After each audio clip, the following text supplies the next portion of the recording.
কর্তৃক আয়োজিত এই লিফলেট বিতরণ এবং গণসংযোগ শেষে এই সংক্ষিপ্ত সভার সম্মানিত সভাপতি জনাব মাসুদ তালুকদার বাচ্চু তালুকদার উপস্থিত রয়েছেন।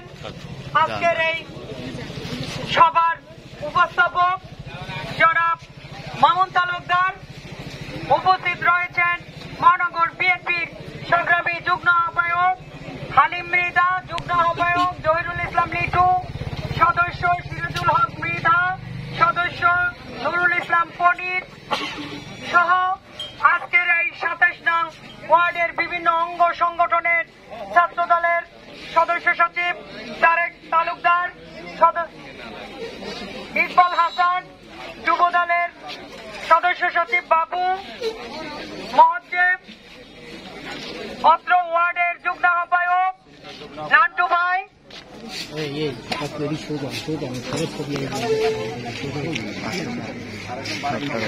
বারেক হাওলাদার, নুর ইসলাম ভাই, উপস্থিত রয়েছেন ওলামা দলের সংগ্রামী আহ্বায়ক সভাপতি জনাব সরোয়ার হোসেন, উপস্থিত রয়েছেন অত্র ওয়ার্ডের মুরব্বিয়ান, মহিলা দলের নেতৃবৃন্দ এবং বিভিন্ন ওয়ার্ড থেকে আগত নেতৃবৃন্দ, যুব দল, ছাত্র দল, স্বেচ্ছাসেবক দল, মহিলা দল, শ্রমিক দল, সকল পর্যায়ের নেতৃবৃন্দকে জানাই আমার বরিশাল মহানগর বিএনপির পক্ষ থেকে এবং বিএনপির সাংগঠনিক অভিভাবক জনাব তারেক রহমানের পক্ষ থেকে সংগ্রামী শুভেচ্ছা ও বিপ্লবী অভিনন্দন।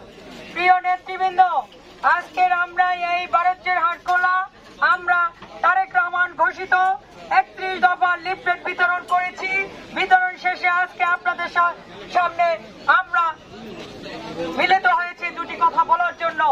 আপনারা জানেন এই ৩১ দফার মধ্যে রয়েছে মহিলাদের জন্য ফ্যামিলি কার্ড, মহিলাদের জন্য সহজলভ্য ঋণ, মহিলাদের বিভিন্ন সময় তাদের সাহায্য সহযোগিতা সবকিছু রয়েছে এবং যারা যুবদল রয়েছেন তাদের জন্য বেকার যারা বেকার ভাতা পাবে এবং ওই সংসারে যখন চাকরি না হওয়া পর্যন্ত তারা এই বেকার ভাতাটা পাবে এবং প্রতিটি ফ্যামিলিতে একজন করে সম্ভব হলে চাকরি দেওয়া হবে।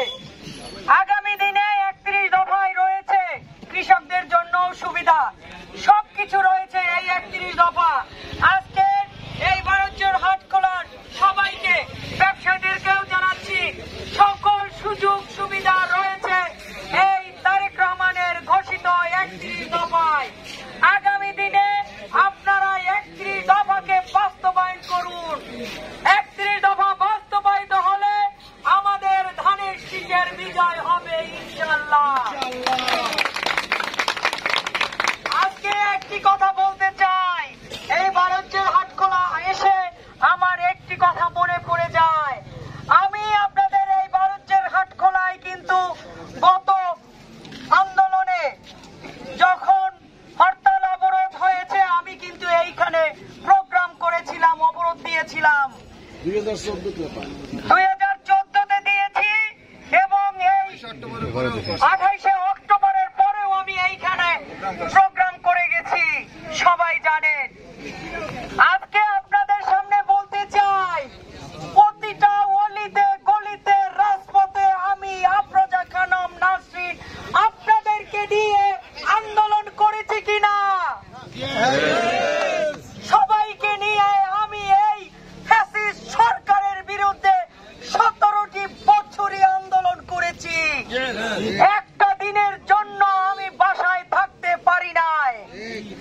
আমি এই ফ্যাসিস্টের আমলে আমাকে 9 বার জেলে নিয়েছিল। আমার যুগ্ম আহ্বায়ক বড় ভাই হালিম ভাই বলে গেছেন, লাস্ট বার যখন আমাকে অ্যারেস্ট করে আমার ছোট্ট বাচ্চাটা গাড়ির পিছনে পিছনে দৌড়ায়, তাকে ধরার কেউ ছিল না। আমার হাজবেন্ড আমাকে দেখতে এসে তাকেও অ্যারেস্ট করে। আমার পুরো ফ্যামিলি জেলখানায় ছিল। তবুও আমি আন্দোলন থেকে বিচ্যুতি হই নাই। জেল থেকে বের হয়ে আবার এই আন্দোলনে অংশগ্রহণ করেছি। আমার মেরুদণ্ড ভাঙছে, আমি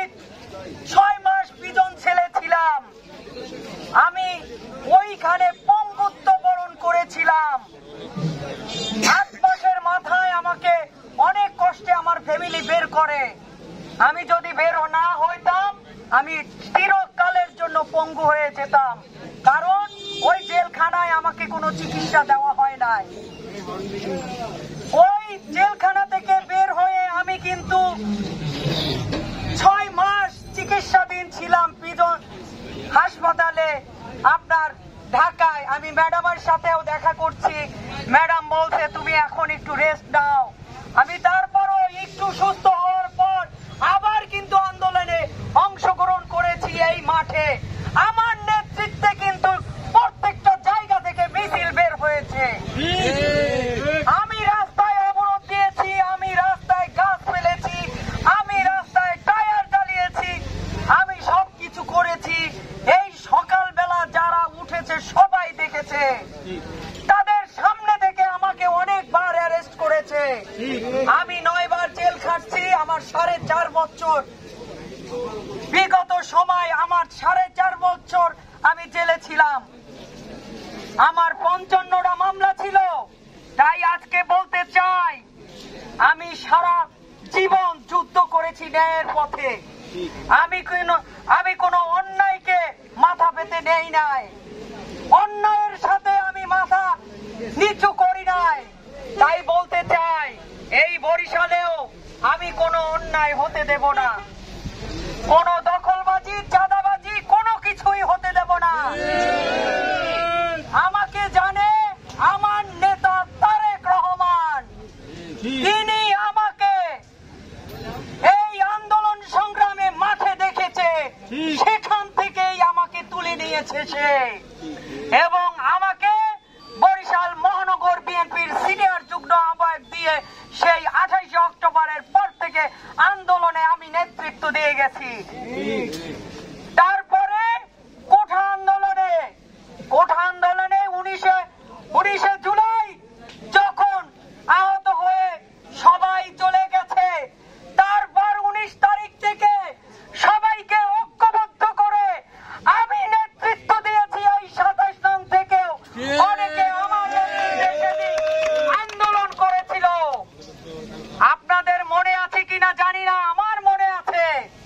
আপনাদের এই 27-এর অনেকে আমার সাথে বিএম কলেজের সামনে সেদিন যুদ্ধ করেছে এবং সেই নতুল্লাবাদ আমার সাথে গিয়েছিল।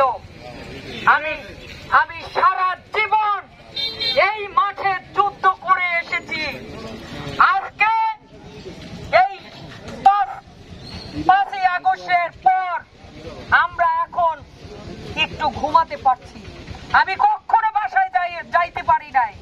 মানুষের বাড়ি বাড়ি আমি থেকেছি, অনেকের বাড়ি, অনেকের ট্রেনের উপরেও আমার সারা রাত কাটানো হয়েছে। অনেকে বলে মহিলা, আমি কিন্তু মহিলার কাজ করি নাই। আমি সব সময় আমি এই রাজপথে নেতৃত্ব দিয়েছি, রাত নাই দিন নাই সবাই আমাকে দেখেছে। তাই আজকে বলতে চাই, আমি কিন্তু এই প্রশাসনের জন্য মনোনয়ন চাই নাই।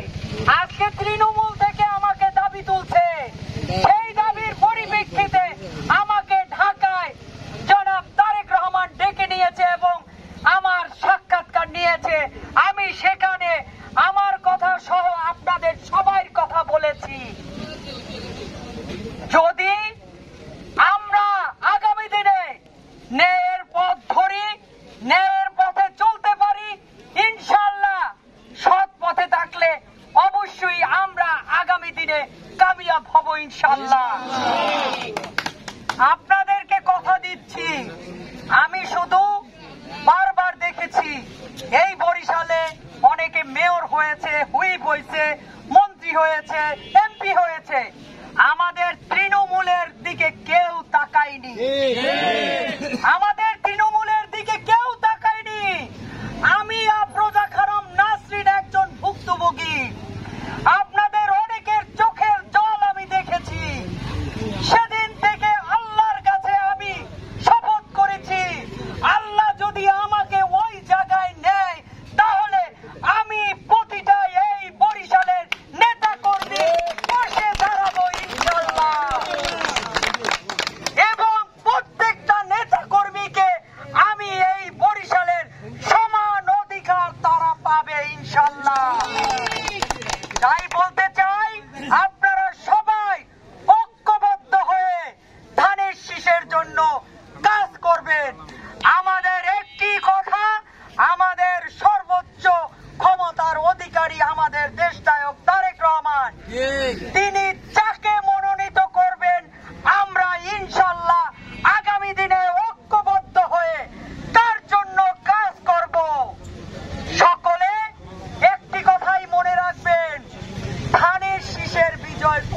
হবে।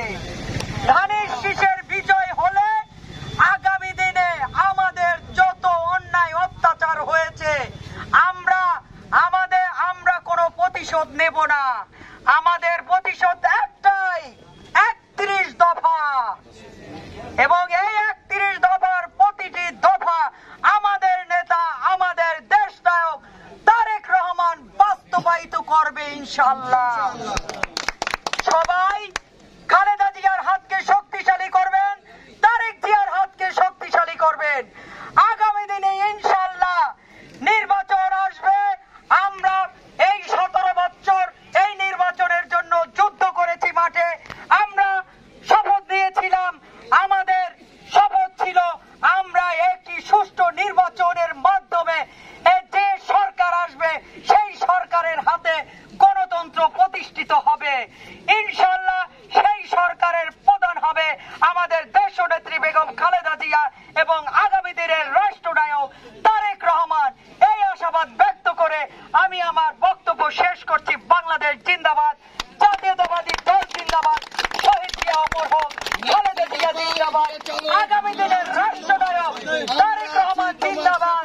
27 নম্বর এই ভারতের খোলাবাসী সবাইকে ধন্যবাদ, ধন্যবাদ, ধন্যবাদ। আপা তুমি এগিয়ে চলো, আমরা আছি তোমার সাথে। আরেকটি কথা বলি,